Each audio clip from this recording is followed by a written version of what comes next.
बच्चों, कैसे हैं आप सब? घर पर स्वस्थ और सुरक्षित होंगे, आशा करती हूँ। ये आज कक्षा 7 क्लास में हिंदी विषय में हम आपको समास के बारे में बताएंगे। समास केवल 7 के लिए ही नहीं है, 6 से लेकर के 10th तक, 9th तक तो चलते ही हैं। 10th में भी आपके प्रयोग में ये आते हैं, तो सभी लोग इसको ध्यान से पढ़ सकते हैं। समास क्या है? समास किसे कहते हैं? समास, पहले किसी चीज़ को जानने के लिए हम उसको तोड़ कर देखते हैं।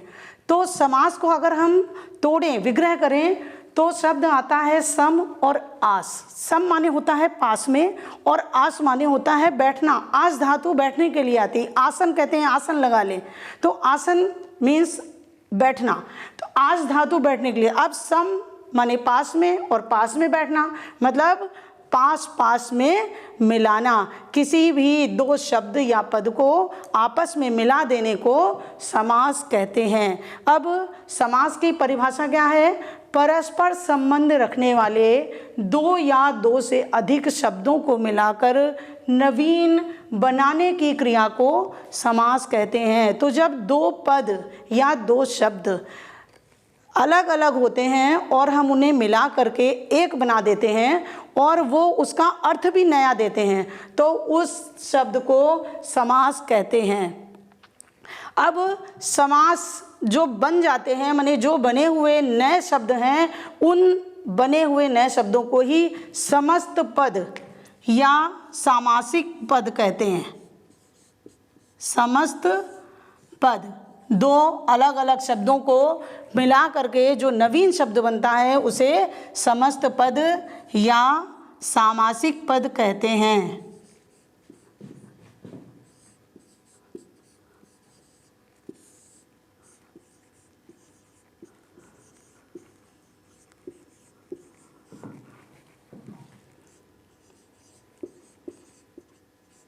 जैसे दशानन, दशानन में दश अलग है और आनन अलग है, दोनों को मिला दिया, मतलब हो गया दशानन। दशानन मीन्स 10 मुख वाला, अर्थात रावण। अब ये विग्रह करने पर आता है कि हम इसको विग्रह किस समास के अंतर्गत करते हैं, उस समास में फिर ये एग्जाम्पल पर दिया जाता है। तो समास से बने हुए नवीन शब्दों को समस्त पद या सामासिक पद कहते हैं और इसके विग्रह को समास विग्रह कहते हैं। इन्हीं पदों को अगर हम अलग अलग कर दें तो ये समास विग्रह कहलाएगा। जैसे दशानन, 10 आनन वाला,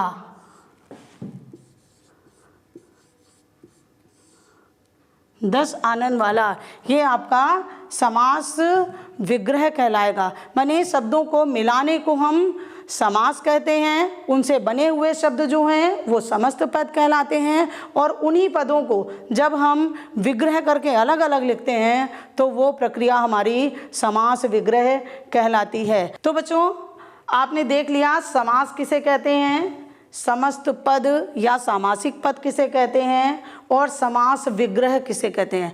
अब हम इसे आगे बढ़ाते हुए आपको समास के भेद बताएंगे। समास कितने प्रकार के होते हैं आपको हम ये बताएंगे। तो बच्चों, अभी आपने समास, समस्त पद और समास विग्रह देखा। अब समास के भेद कितने होते हैं? ये जो समास के जब हम विग्रह करते हैं तो दो जो शब्द होते हैं उन्हें पूर्व पद और उत्तर पद कहते हैं। माने आगे वाला जो शब्द होता है वो पूर्व पद कहलाता है और बाद का उत्तर पद कहलाता है। समास के 6 भेद होते हैं: अव्ययी भाव समास, तत्पुरुष समास, कर्मधारय, द्विगु समास, द्वंद्व समास और बहुब्रीहि समास। अब हम अव्ययी भाव समास आपको बताते हैं कि अभी अव्ययी भाव समास क्या होता है। तो अव्ययी भाव समास में इसका प्रथम पद जो है वो अव्यय होता है। प्रथम पद अव्यय कहलाता है और ये प्रथम पद किसी भी शब्द के आगे लग करके उसके शब्द के अर्थ को और कई गुना बढ़ा देता है। अव्यय लग जाने से वो समस्त पद अव्ययी कहलाने लगता है, अव्ययी भाव समास कहलाता है। जैसे यथा शक्ति, यथाशक्ति। अब यथा का अगर हम अलग अर्थ निकालें तो क्या है, यथा माने जैसा, जितना, और अगर शक्ति के आगे लगा दें तो जितनी शक्ति हो। अगर दोनों को अलग अलग कर दें तो शक्ति, शक्ति का मतलब ठीक है ताकत है, किसके पास कितनी है इसका पता नहीं चलता, लेकिन जब अगर यथा लगा देते हैं तो उसका महत्व तो बढ़ जाता है शक्ति का। यथा शक्ति माने जितनी शक्ति हो आपकी, यथा शक्ति। ऐसे ही प्रति दिन, प्रतिदिन। अगर दिन कहें तो दिन रोज होता है, और प्रत्येक दिन कहें तो हर दिन, माने दिन के बाद दिन। प्रत्येक दिन का जो है उसने महत्व तो बढ़ा दिया, और प्रतिदिन का विग्रह दिन दिन। यथाशक्ति का विग्रह हो जाएगा शक्ति के अनुसार, जितनी शक्ति हो उतनी।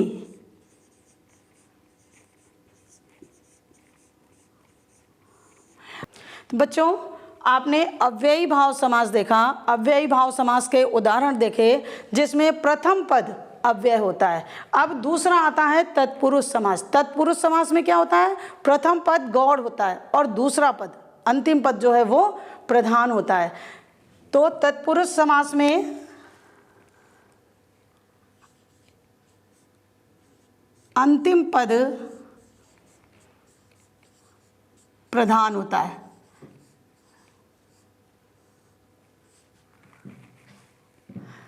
इसके उदाहरण देखने के लिए कारकों के चिन्हों का भी थोड़ा सा ज्ञान होना चाहिए। आपने कारक पढ़े होंगे, कारक जो है वो विभक्तियों से जाने जाते हैं, जैसे कर्ता, कर्म, करण, संप्रदान, अपादान, संबंध और अधिकरण, संबोधन। तो ये हमारे कारक होते हैं और इन्हीं में ही चिन्ह लगते हैं। कर्ता ने, कर्म को, करण से, संप्रदान के लिए, अपादान से, दूरी के लिए, संबंध काके की। तो ये हमारे जो चिन्ह हैं वो तत्पुरुष समास के विग्रह में प्रयुक्त किए जाते हैं। माने तत्पुरुष समास का जो विग्रह होता है जिन पदों का, उनमें से विभक्तियों का लोप हो जाता है। जैसे कुछ उदाहरण बता रहे हैं, घुड़सवार,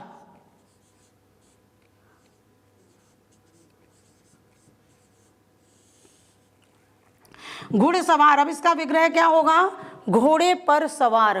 पर चिन्ह अधिकरण कारक का है, सप्तमी विभक्ति का है, तो इसका विग्रह हो जाएगा घोड़े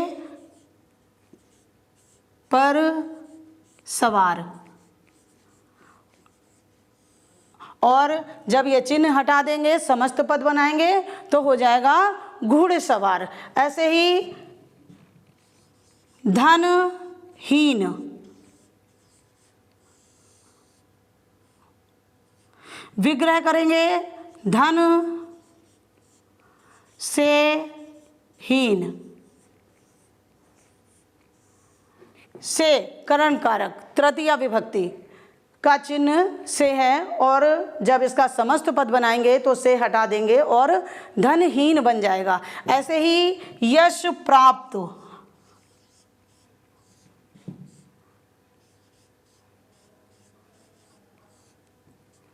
यश को प्राप्त,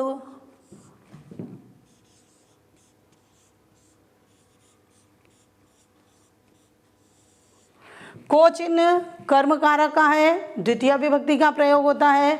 इसके विग्रह में को लगाएंगे और जब समस्त पद बनाएंगे तो को हटा देंगे, चिन्हों का लोप हो जाता है, चिन्ह छुप जाते हैं और यश प्राप्त शब्द बनेगा। ऐसे ही शरणागत,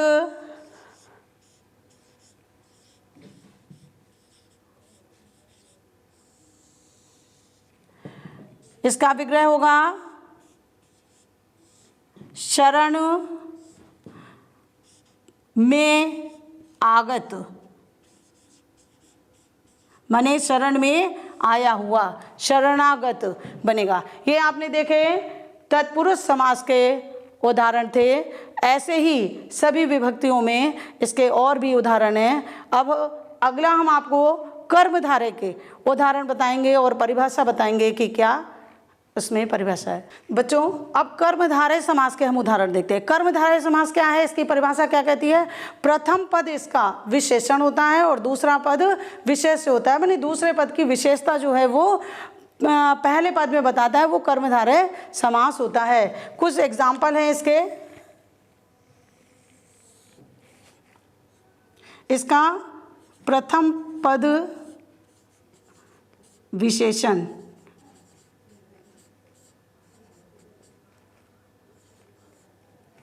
और अंतिम पद विशेष। इसे पूर्व पद और उत्तर पद भी कह सकते हैं। पूर्व पद विशेषण होता है और उत्तर पद विशेष होता है। अब इसके एग्जाम्पल उदाहरण देखते हैं। जैसे महात्मा, महान है जो आत्मा, कर्मधारय समास हुआ। नील कमल,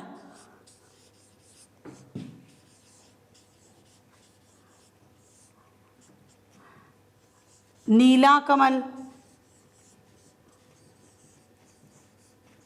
या नीला है जो कमल, तो आत्मा की विशेषता बता रहा था कि महान है और कमल की विशेषता बता रहा है नीला है। ऐसे ही पीतांबर,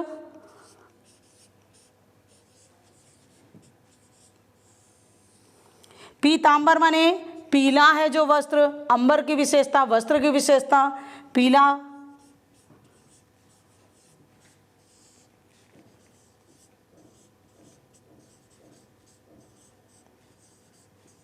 पीला है जो वस्त्र। ये हो गया आपका कर्मधारय का उदाहरण। अब द्विगु समास, द्विगु समास क्या कहता है?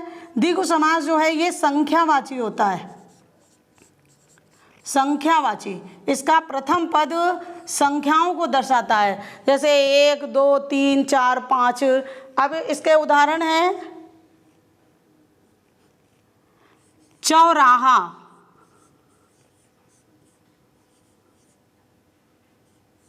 चौराहा। विग्रह क्या होगा? 4 राहों का समूह। इसके विग्रह करने में समूह या समाहार शब्द आता है। तो 4 राहों का समूह। नवरात्रि,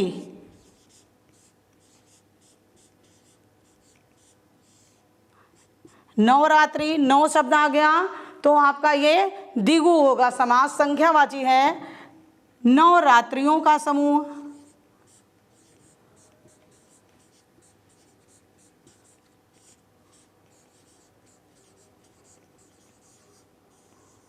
या नवरातों का समूह भी लिख सकते हैं।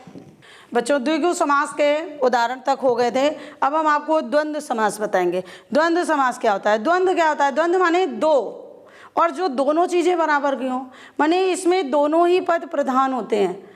पहला पद पूर्व पद भी प्रधान होता है और उत्तर पद भी प्रधान होता है। जितना पहले का महत्व होता है उतना ही दूसरे का भी महत्व होता है, और अधिकतर ये विलोम में ही आते हैं। जैसे माता पिता, भाई बहन, सुख दुख, हानि लाभ, जीवन मरण, इस तरीके से ये द्वंद्व होते हैं। द्वंद्व हमारे जीवन में हर समय चलते रहते हैं, तो उसे ही द्वंद्व समास कहा जाता है, जिसमें दोनों पद प्रधान होते हैं। जितना प्रथम पद का महत्व होता है उतना ही दूसरे पद का भी महत्व होता है।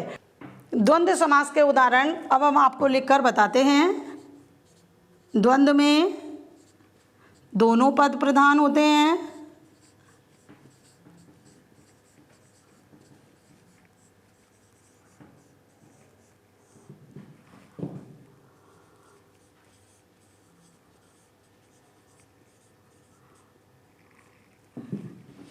उदाहरण है जैसे लाभ हानि। तो जितना लाभ का महत्व है उतना ही हानि का महत्व है। या तो लाभ होता है या फिर हानि होती है। तो इनको विग्रह करने में और एवं शब्द का प्रयोग किया जाता है। तो विग्रह करेंगे लाभ और हानि, सुख दुख,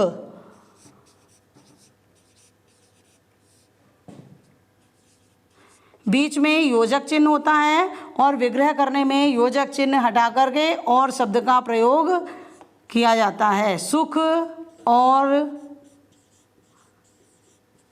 दुख,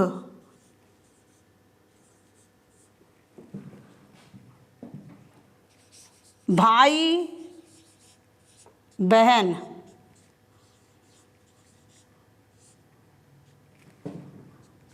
भाई और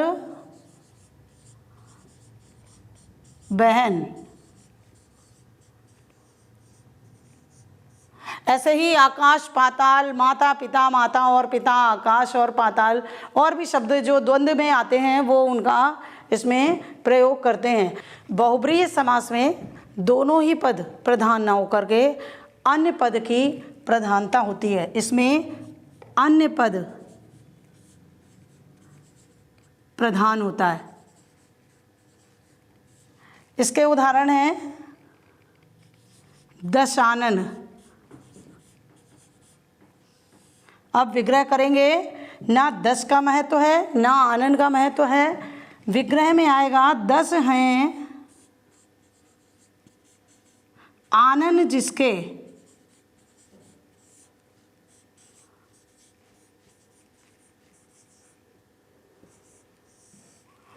अर्थात रावण। लंबोदर,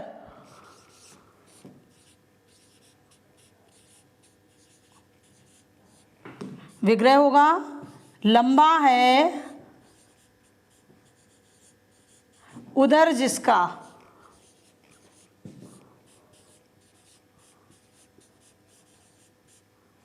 अर्थात गणेश।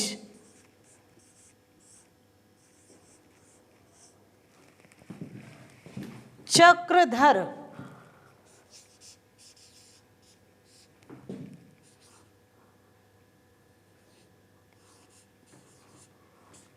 चक्र को धारण किया है जिसने,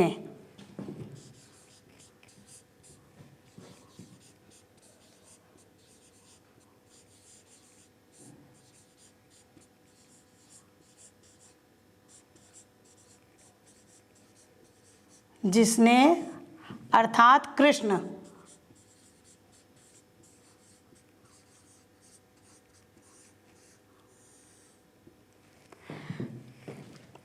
नीलकंठ,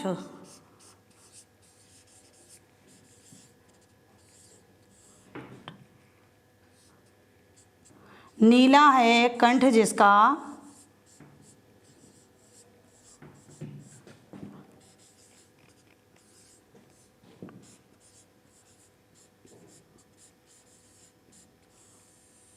अर्थात शिव। तो आपने देखा कि इन दोनों पदों का ना पूर्व पद और ना उत्तर पद दोनों का ही महत्व ना होकर के किसी अन्य का महत्व बताया गया है। मैंने दोनों को ही छोड़ करके अर्थात कर करके किसी अन्य पद के महत्व की बात की गई है। तो ये आपके बहुब्रीहि समास के उदाहरण थे।